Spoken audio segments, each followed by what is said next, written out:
ഇന്ന് ഞാൻ ഈ വീഡിയോയിലൂടെ നിങ്ങളോട് പറയാൻ പോകുന്നത് വളരെ ആൾക്കാർ ഒരുപാട് കാലമായി എന്നോട് ചോദിക്കുകയും ഇപ്പോഴും പല സ്ഥലങ്ങളിലും വച്ച് പലരും ചോദിക്കുകയും ചെയ്യുന്ന ഒരു ചോദ്യവും അതിന് ഞാൻ നൽകുന്ന മറുപടിയുമാണ്. ചോദ്യം മറ്റൊന്നുമല്ല, നമ്മുടെ വിഴിഞ്ഞം പോർട്ടും അതോടനുബന്ധിച്ച് ഉള്ള തുടങ്ങാൻ സാധിക്കുന്ന ബിസിനസ്സുകളെക്കുറിച്ചുള്ള ഒരഭിപ്രായവുമാണ്. പലരും ചോദിക്കാറുണ്ട്, what good businesses can I start at വിഴിഞ്ഞം പോർട്ട് ട്രിവാൻഡ്രം.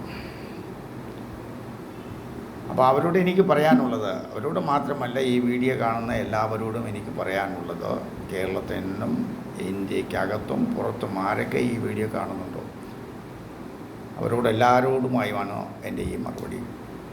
വിഴിഞ്ഞം ഇൻ്റർനാഷണൽ സീ പോർട്ടിൻ്റെ തന്ത്രപരമായിട്ടുള്ള ലൊക്കേഷൻ സ്ഥാനം തന്നെയാണ് വിഴിഞ്ഞത്തിൻ്റെ ഏറ്റവും വലിയ പ്ലസ് പോയിൻ്റ്.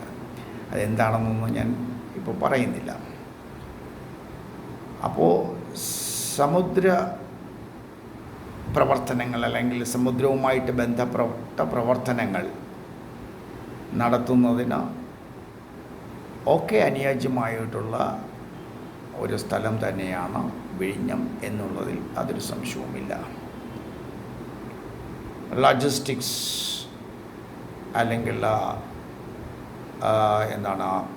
സമുദ്രവുമായിട്ട് ബന്ധപ്പെട്ടിട്ടുള്ള പ്രവർത്തനങ്ങൾ,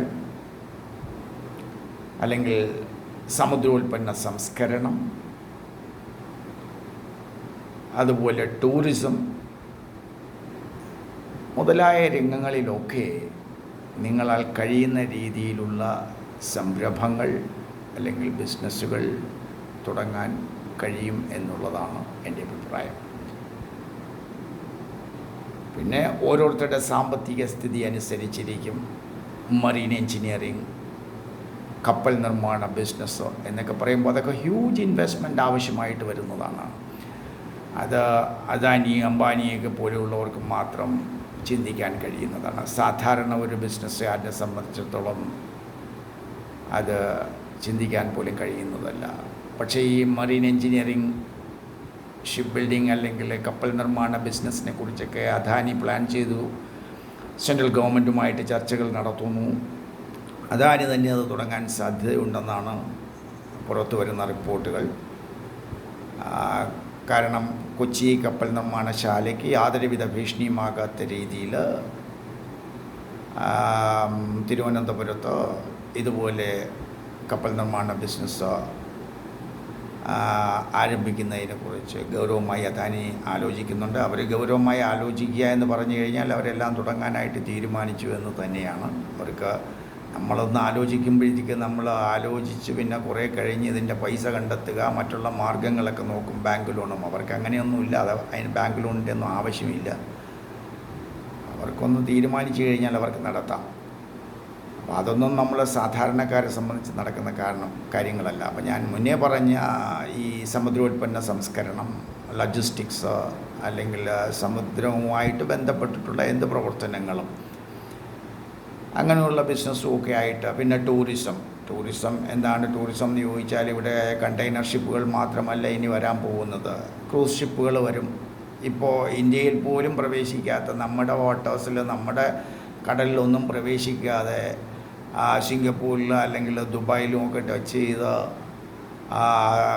യൂറോപ്പിലേക്കൊക്കെ പോകുന്ന കപ്പലുകൾ ഇനി നമുക്ക് ഇന്ത്യയിൽ വന്നു കഴിഞ്ഞാൽ ഇന്ത്യയിൽ വിഴിഞ്ഞം പോലെയുള്ള ഒരു പോർട്ടിൽ അടുപ്പിക്കാൻ കഴിയുമെന്നുള്ളത് വളരെ പ്രധാനപ്പെട്ട കാര്യമാണ്, ആഴക്കടൽ തുറമുഖമായതുകൊണ്ട്.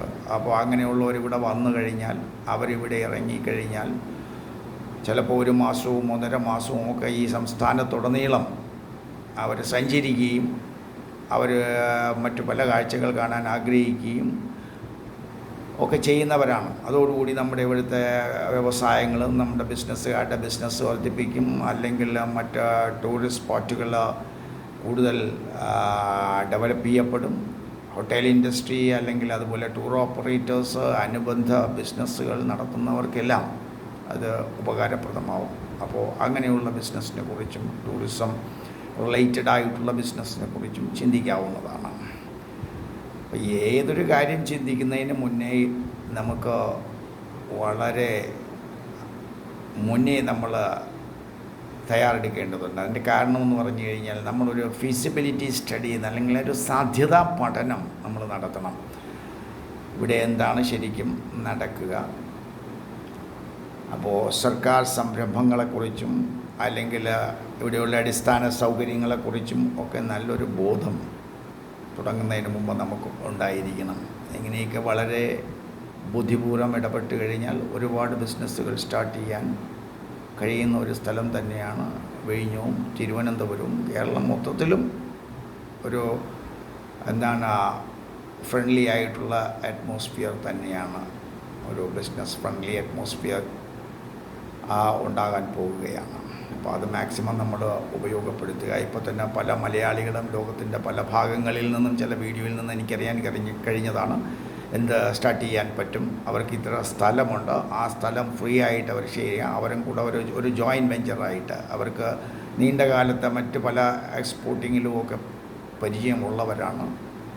അപ്പോൾ ഇവിടുന്ന് മറ്റെന്തൊക്കെയാണ് ചെയ്യാൻ കഴിയുക, അപ്പോൾ അങ്ങനെയൊക്കെ അന്വേഷിച്ചുകൊണ്ടുള്ള വീഡിയോകളൊക്കെ കാണാൻ കഴിഞ്ഞു. അപ്പോൾ ഇങ്ങനെയുള്ള ബിസിനസ്സുകളൊക്കെ ചെയ്യാൻ താല്പര്യമുള്ളവർക്ക് വിഴിഞ്ഞം തുറന്നിടുന്നത് അനന്ത സാധ്യതകളാണ്. അത് നമ്മൾ ഉപയോഗപ്പെടുത്തുവാനായിട്ട് ശ്രമിക്കുക തന്നെ വേണം. എന്തായിരുന്നാലും നമ്മൾ ആലോചിച്ച് വേണം തീരുമാനങ്ങളൊക്കെ എടുക്കാൻ. ഇനി സെപ്റ്റംബർ വരെ ഇതൊരു ട്രയൽ റണ്ണാണ്. പല കണ്ടെയ്നർ ഷിപ്പുകളും മദർ ഷിപ്പുകളും വരികയും ഒക്കെ ചെയ്യും. അതൊക്കെ ഒരു ട്രയൽ റണ്ണാണ്. അതൊക്കെ പിന്നെ അതിൻ്റെ പ്രവർത്തനം ആരംഭിക്കുമ്പോൾ ഒരു 6 മാസം 1 കൊല്ലം കൊണ്ട് അതിൻ്റെ 3 ഫേസും കംപ്ലീറ്റ് ആയിട്ടില്ലല്ലോ. നമുക്ക് ഈ വിഴിഞ്ഞത്തിൻ്റെ പോക്ക് ഇങ്ങോട്ടാണ് എന്ന് നമുക്ക് മനസ്സിലാകും. അപ്പോൾ വിഴിഞ്ഞം പോർട്ടും അതോടനുബന്ധിച്ച് മറ്റ് പല പോർട്ടുകളും വികസിക്കും. സർക്കാരിൻ്റെ സാഗർമാല പദ്ധതിയെക്കുറിച്ചൊക്കെ നിങ്ങൾ കേട്ടിരിക്കും. ഇതിനകം ചെറുതും വലുതുമായിട്ടുള്ള ഒരുപാട് ഇന്ത്യയിലെ പോർട്ടുകളെ യോജിപ്പിച്ചുകൊണ്ട് ഒരു മാല പോലെ യോജിപ്പിച്ചുകൊണ്ട് സമുദ്ര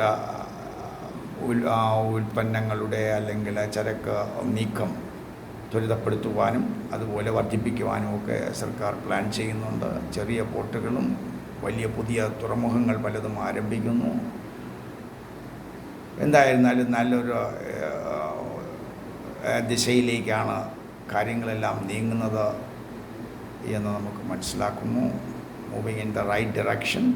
സോ അപ്പം നമ്മൾ ഈ ഓപ്പർച്യൂണിറ്റീസ് മുതലാക്കണം, ക്യാഷ് ചെയ്യേണ്ട കാര്യമുണ്ട്. അപ്പോൾ ആലോചിച്ച് ഏതാണ് എനിക്ക് തുടങ്ങാൻ കഴിയുക എന്നുള്ള തീരുമാനമെടുക്കുക. എല്ലാവർക്കും നന്മ നേർന്നുകൊണ്ട് ഈ ചെറിയ വീഡിയോ ഞാനിവിടെ അവസാനിപ്പിക്കുകയാണ്. എല്ലാവർക്കും ഒരു നല്ല ദിനം ആശംസിക്കുന്നു.